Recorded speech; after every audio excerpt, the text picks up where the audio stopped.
Alors, c'est parti. Voici un nouveau site, perchance.org, AI Text to Image Generator. Donc, ça me permettra d'utiliser ce nouveau site pour récupérer des images. Alors là, c'est pour John Lennon.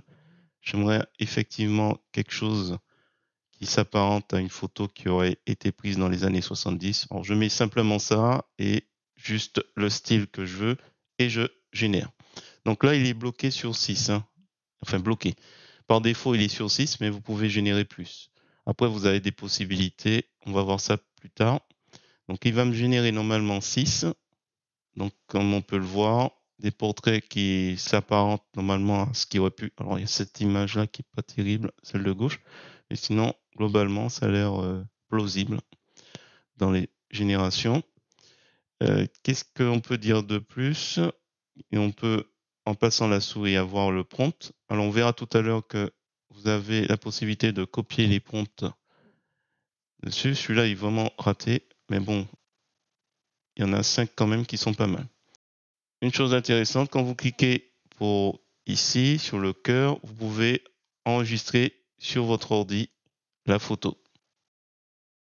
Donc là, je vais juste créer un dossier John Lennon et on va l'enregistrer.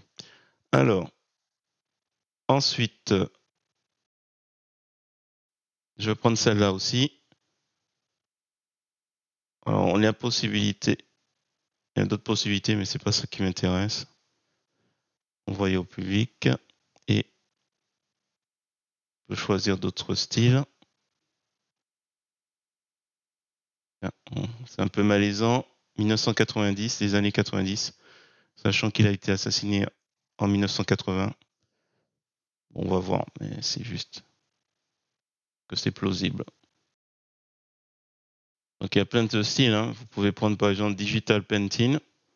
Donc on laisse toujours par rapport aux paramètres par défaut, les autres. Voilà, Digital Painting, c'est pas mal, je trouve. Donc je vais en prendre 2. Et celui-là, je pense qu'on va le prendre pour un projet que j'ai en tête sur GIMP. Même chose pour celui-là.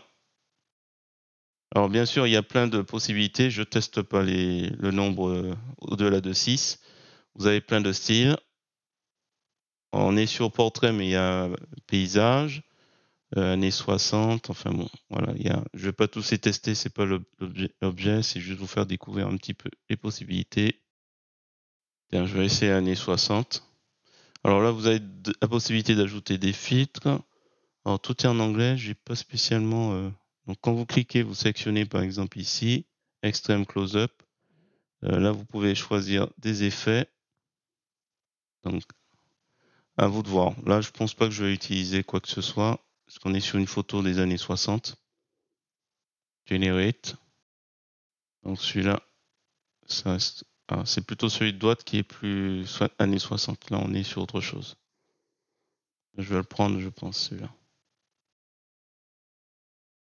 Voilà, c'est une petite présentation. Alors, pour finir, il n'y a rien de politique. On va faire un petit essai avec notre président. On va voir un petit peu ce qu'il sort. Je mets juste un nom, je ne mets pas dans une situation dégradante. L'idée, c'est de voir un petit peu. Alors, je vais essayer cinématique. Avec les fers, je crois qu'il y a portrait. Là, on peut rajouter plein d'effets, couleurs, peut-être warm. Il me semble que c'est chaleur. Et puis le reste, pas d'effet. Pas plus. Ouais, bon, on va voir.